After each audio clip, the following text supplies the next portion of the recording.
नमस्कार, जी न्यूज पर आप सभी का स्वागत है। आपके साथ मैं हूं पूर्णिमा मिश्रा। सुबह के 8 बजने वाले हैं। 8 बजे हम बुलेटिन की शुरुआत करें उससे पहले देश और दुनिया की 50 बड़ी खबरें न्यूज 50। आतंकी हाफिज सईद के संगठन जमात उद दावा पर बैन लग सकता है। सूत्रों के मुताबिक अमेरिका ने पाकिस्तान को कड़ी कार्रवाई करने के लिए कहा है, नहीं तो उस पर बैन लग सकता है।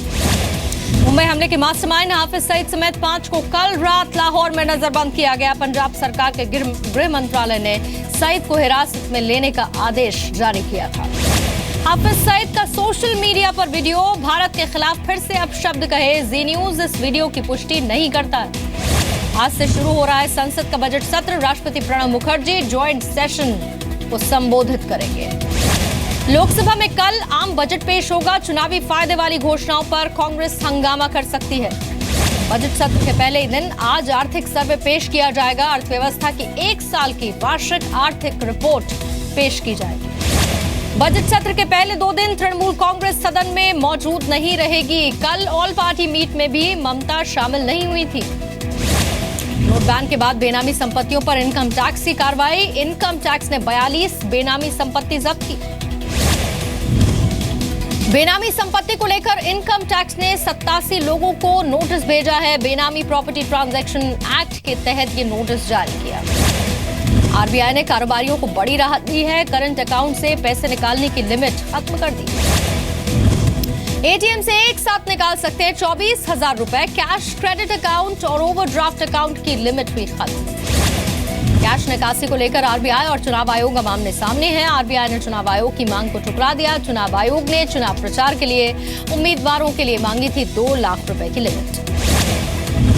India post payment bank launch. Pilot project के तौर पर रांची और रायपुर से शुरुआत होगी। वित्त मंत्री ने इसे लॉन्च किया।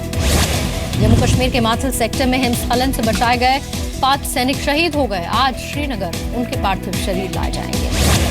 महाराष्ट्र के लातूर में एक फैक्ट्री में जहरीली गैस की चपेट में आने से 9 मजदूरों की मौत हो गई। कई लोग जख्मी हुए। लातूर एमआईडीसी कीर्ति ऑयल मिल्स में सफाई करते वक्त कुछ मजदूर बेहोश हुए थे। निकालने गए मजदूर भी गैस की चपेट में आए, उनकी मौत हो गई। विजय माल्या और आईडीबीआई बैंक के बीच लोन डील गड़बड़ी को लेकर ईडी जल्द ही दायर करेगी पहली चार्जशीट। सीबीआई ने मामले में गिरफ्तार 9 लोगों को जमानत देने का विरोध किया। आईपीएस अधिकारी अमूल्य पटनायक आज दिल्ली पुलिस कमिश्नर का कार्यभार संभालने वाले हैं। सीबीआई डायरेक्टर बन चुके आलोक वर्मा की जगह लेंगे। दिल्ली में रफ्तार का कहर। मंगोलपुरी में महिला को टक्कर मारकर एक गाड़ी फरार हो गई। मौके पर ही दम तोड़ दिया। अब तक महिला की शिनाख्त नहीं हो पाई है। दिल्ली में सुबह सुबह धुंध का असर दिखा। डीएनडी पर डिवाइडर से एक एसयूवी टकरा गई। रफ्तार ज्यादा न होने की वजह से ड्राइवर की जान बच गई। दिल्ली एनसीआर में आज भी कोहरा। सफदरजंग पर सुबह विजिबिलिटी सिर्फ 100 मीटर थी। सुबह 10.2 डिग्री टेम्परेचर दर्ज किया गया। कोहरे का रफ्तार पर असर पड़ा है। आज दिल्ली की ओर आने वाली 34 ट्रेनें लेट हुई हैं। 6 का समय बदल दिया गया। 7 इंटरनेशनल फ्लाइट भी देरी से टेक ऑफ की। शिया धर्मगुरु मौलाना कल्बे जब्बात का समाजवादी पार्टी और कांग्रेस पर निशाना। कहा कांग्रेस मुसलमान विरोधी है और समाजवादी पार्टी ने उत्तर प्रदेश में सिर्फ दंगे दिए और कुछ भी नहीं। अरविंद केजरीवाल पर राज्यसभा सांसद डॉक्टर सुभाष चंद्रा का निशाना। कहा झूठ की राजनीति करते हैं केजरीवाल। पंजाब में जिन लोगों ने आम आदमी पार्टी को खड़ा किया उन्हें ही बाहर कर दिया।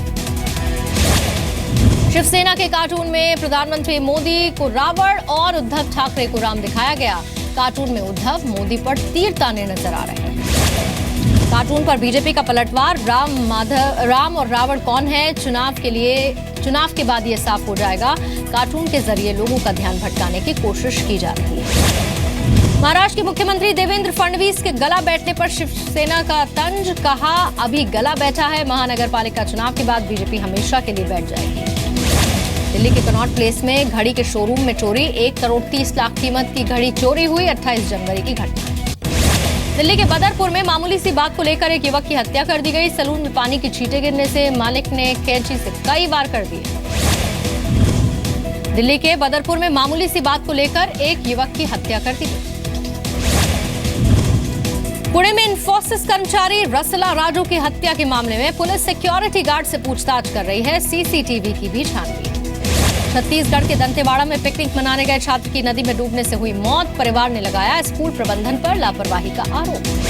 राजस्थान के जोधपुर में शादी का झांसा देकर रेप करने वाला आरोपी गिरफ्तार। सोशल मीडिया पर अश्लील तस्वीरें वायरल और साथ ही ब्लैकमेलिंग करने का भी आरोप।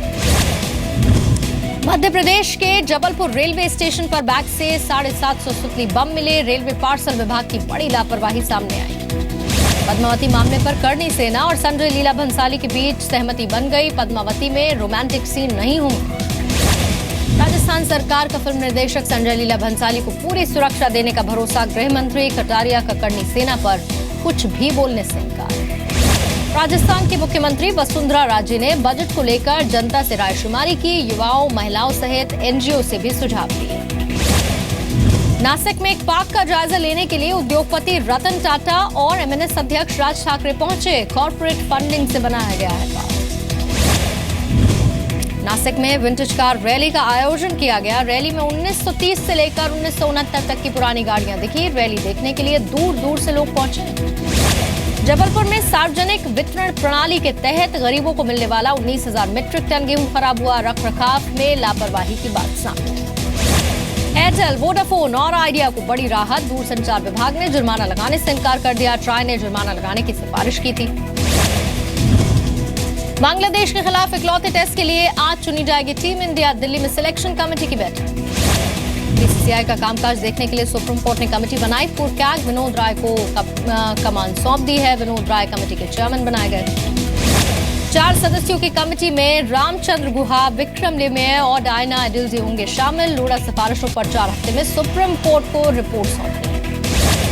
डोनाल्ड ट्रंप की राजकीय यात्रा रद्द कराने के लिए ब्रिटेन में ऑनलाइन कैंपेन। अब तक 10 लाख से ज्यादा लोगों ने इस पर सिग्नेचर कर दिए।